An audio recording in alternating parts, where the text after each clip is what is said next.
Nakakagigil talaga. Hindi na tuloy ako makapag-isip ng maayos. Nakakagigil tong ginawa ng Pinay na to. Di ko alam kung anong lahi nitong hayop. Ay, sorry. Di ko alam kung anong lahi ng Pinay na to, pero ugaling gubat na hindi maintindihan. I don't ever slow up, no I don't take shit. I got no love for the fakeness. If you wanna play tough and wanna hate this, I'll always show. Magandang araw sa inyong lahat mga idol, long time no see. Medyo may katagalan na naman pagkatapos ng huling video ang ginawa natin. Kumusta na kayong lahat mga idol? So napanood nyo na ba itong video na to? Hindi ko na ipi-play o hindi ko na ipapanood sa inyo yung buong video kasi nga baka mapalo tayo ni YouTube. Pero alam kong napanood nyo na ang video na to. Na kung saan may isang Pinay sa Japan na sinita ng mga Hapon dahil sa maling ginawa niya na pagtatapon ng basura. Ngayon, itong Pinay na to, hindi nagpaawat, hindi nakinig, ang ginawa niya, nagwala, nakipag-away, nakipagtalo, hanggang sa may isang Pilipino din, isang OFW na nilapitan siya, ipinaliwanag kung ano yung ginawa niya, kung ano yung dapat gawin, pero hindi pa rin siya nakikinig. Hanggang sa pati yung kapwa nating OFW, inaway na niya. Tinawag niyang plastic, tinawag niyang ganto, ganyan, hanggang sa yung Pilipino na nagpapaliwanag sa kanya kung ano yung tamang gawin, napikon na at sinabihan siya na bahala ka na sa buhay mo. Talagang napikon na din kasi ayaw magpaawat mga idol. Napanood nyo naman siguro, talagang pinapakita niya kung gaano siya katapang. Pilipino ako, matapang ako. Parang ganun yung gusto niyang palabasin. Pero mali. Nasa maling side siya.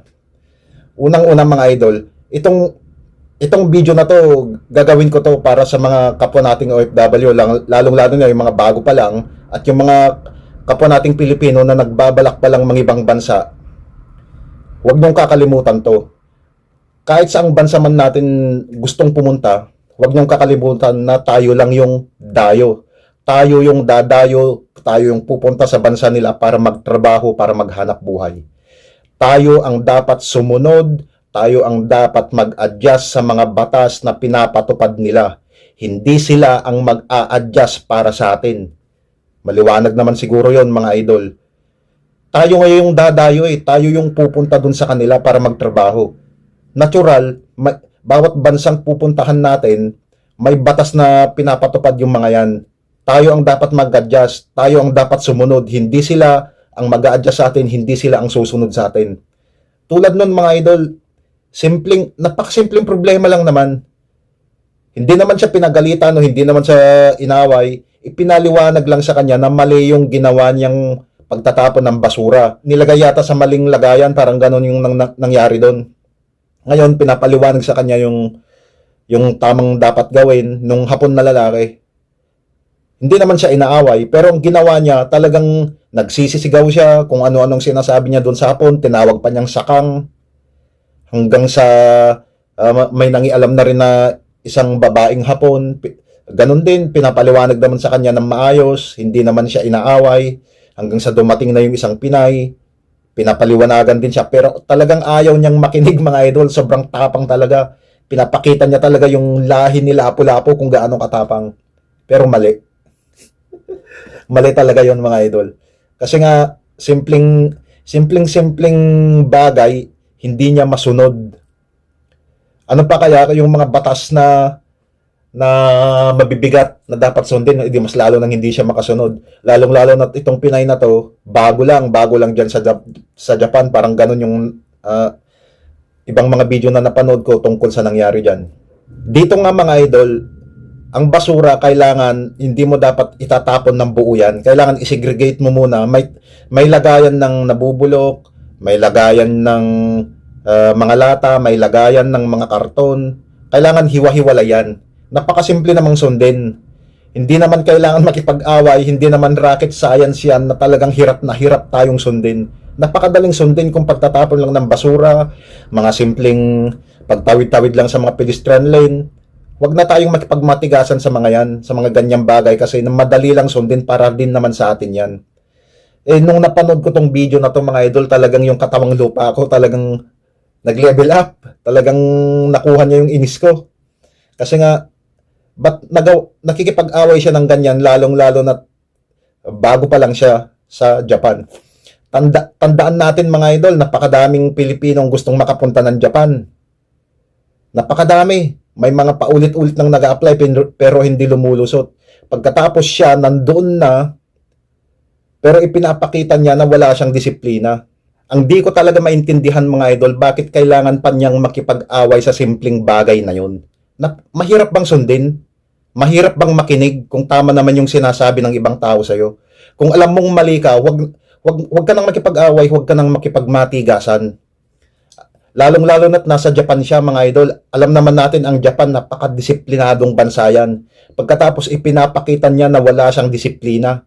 At talagang gigil na gigil, gusto niya makipag-away. Kung ano-ano niyang sinasabi sa mga Hapon. Kung ano-ano na yung mga lumalabas sa bibig niya. Ganon yung image na gusto niyang ipakita sa mga Hapon. Ang masama nito mga idol, hindi lang sarili niya, hindi lang yung pagkatao niya ang sinisira niya sa ginawa niya, kundi pati yung ibang mga OFW na nandun sa Japan. Kasi nga baka isipin ng mga Hapon, pare-parehong ugali ng mga Pinoy, pare-parehong ganto. Pero sana naman hindi ganun. Sana naman hindi lahat. Hindi madamay, sana hindi madamay yung ibang OFW, ibang mga Pinoy na nasa Japan. Dahil lang sa kagagawa ng isang ugaling basura na katulad ng taong ito. Talagang gigil na gigil ako mga idol nung pinapanood ko yung video. Simpleng bagay, hindi magawa, hindi kayang sundin. Baka madamay pa yung ibang mga Pinoy dahil sa ginagawa niya. Talagang gusto niyang mangain ng tao sa sobrang galit. Itinuturo lang naman sa kanya kung ano yung dapat niyang gawin. Napakasimpleng bagay. Kahit sa bansa naman mga idol, may pinapatupad talaga sila ng mga rules. Tayong dapat mag-adjust. Kung tutusin, simpleng bagay lang yan, napakadaling sundin. Yung mga pagtawid-tawid sa mga pedestrian lane, kahit naman sa Pilipinas, kung talagang may disiplina tayo, mga idol, gagawin natin yon, ihihiwalay natin yung mga nabubulok sa hindi nabubulok, sa mga lata, sa mga plastic, talagang hiwa-hiwalay yan. At huwag na tayong makipagmatigasan, lalong-lalo na kung dayo lang tayo. Yun lang naman ang gusto kong palabasin dito. Ikaw ang pumunta sa ibang bansa, ikaw ang dumayo, kaya kailangan ikaw ang sumunod sa kung ano man yung pinapatupad nila. Kung alam mo naman na mali yung ginawa mo, makinig ka na lang kung ano yung payo nila. Kung papagalitan ka, makinig ka na lang. Doon ka lumaban. Kung wala ka namang maling ginagawa. Pero kung tama naman sila at mali yung ginawa mo, makinig ka na lang sa payo nila. Kasi napanood naman natin yung buong video, talagang pinapaliwanagan lang naman siya, sinasabihan siya na mali yung ginawa niya, pero talagang gigil na gigil, parang yun mga idol, parang sinaniban na gusto niyang manakit talaga. Nakakahiya tong taong to. Kung ano man yung ugaling nakasanayan natin dyan sa Pilipinas mga idol, wag na natin dadalhin sa kung ano man yung bansang pupuntahan natin kasi nga nakakahiya. Mas lalo lang nasisira ang image nating mga Pinoy, lalong-lalo na ganyan nga ang nangyayari sa Pinas ngayon na pumutok ang Pilipinas dahil sa korupsyon. Talagang balita sa buong mundo at napakagulo ng bansa natin sa totoo lang. Pagkatapos ganyan pa na ipinapakita ng ibang mga basurang Pinoy na wala silang disiplina sa ibang bansa. Kung simpleng bagay lang, sundin na natin, huwag na tayong makipagmatigasan, huwag na tayong makipag-away. Para rin naman sa atin yun. Pagkatapos dahil sa nangyaring ito, baka madamay pa yung ibang mga Pinoy. Nakakahiya lang mga idol. Abay, mantakin nyo. Nakaganon sa video, talagang nakikipag-away. Pati yung kapwa Pinoy niya, inaaway na niya. Iniisip siguro niya magiging super sikat siya, magiging milyonaryo siya dahil sa ginagawa niya, magti-trending siya. Magkano lang naman ang kinikita dito sa mga pagbablog-vlog na to mga idol? Magkano lang? Kaperaso lang. Kumpara sa sasahurin niya sa Japan. Napakaswerte na niya kasi nakarating siya ng Japan. Pagkatapos, napakadaming mga Pinoy na paulit-ulit nang nag-a-apply sa kagustuhang makapunta dyan sa Japan pero hindi sila makalusot-lusot. Pagkatapos siya nandyan na pero ganyan ang ginagawa niya. Ipinapakita niyang wala siyang disiplina, pinapakita niyang ugaling ewan siya na parang taga ibang planeta. Kung totoosin, napakaswerte na niya. Pero kung mapanood ito ng mga opisyal dyan at bigyan siya ng parusa o ma-deport man o ano, harapin niya kasi kagagawan din niya. Sorry mga idol. May sumabit. Harapin niya kung ano man yung parusang nakaano sa kanya kasi nga hindi magandang image yan ng mga Pilipino ang ipinapakita niya. Hindi magandang image sa mga Hapon. Alam naman natin ang Japan, napakadisiplinadong bansa niyan. Pagkatapos ganyan ang ipinapakita niya na hindi niya magawang sumunod, wala siyang disiplina, sobrang tapang, pero mali naman yung pinaglalaban. Para rin naman sa atin yan mga idol, yung mga pagsunod-sunod na ganyan, mga pagsunod sa mga rules ng mga bansang pinupuntahan natin, para rin naman sa atin yan.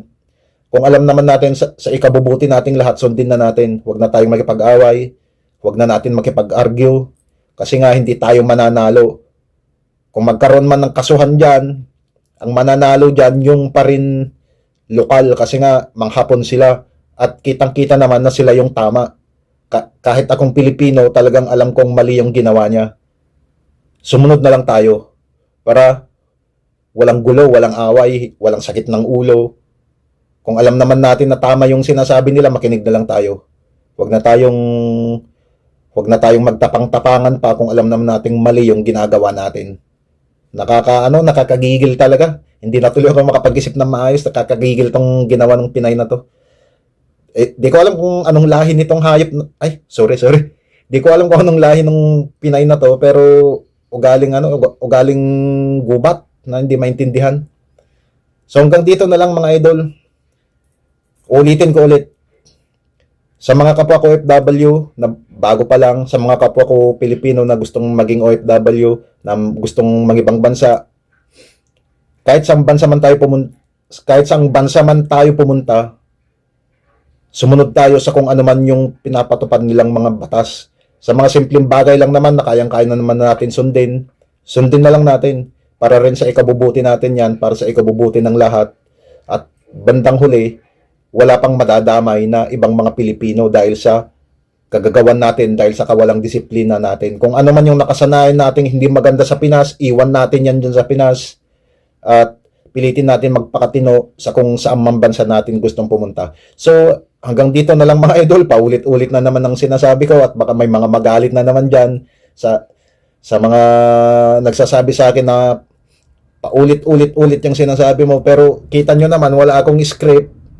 Iniisip ko lang lahat ng sinasabi ko, direct to the point. So, hanggang dito na lang tayo mga idol. Mag-ingat tayong lahat. God bless.